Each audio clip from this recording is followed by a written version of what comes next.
Hello. तर दिग्रसमध्ये त्यांची मामी बहीणसुद्धा असते, म्हणून मग ताईनं खूप जास्त रिक्वेस्ट करत होत्या घरी येण्यासाठी. लग्न सोहळा आटपून आम्ही ना ताईंकडे गेलो होतो. आधी तर पाणी वगैरे घेतलं आणि त्याच्यानंतर लगोलग इथे ताईंनी ना चहा बनवायला घेतला होता.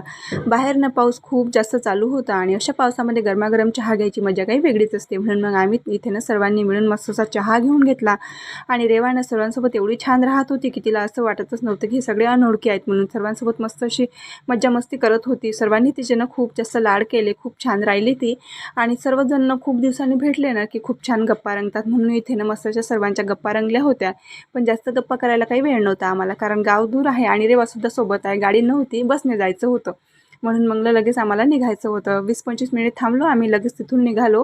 तर इथे ना निघता निघता ताईंनी ना हळदी कुंकू दिलं होतं. लगोलग ना रेवाला सुद्धा खाऊ दिला होता. आम्ही नाही म्हणत होतो तरीसुद्धा मला सुद्धा ब्लाऊज पीस दिला आणि रेवाला सुद्धा खाऊ दिला.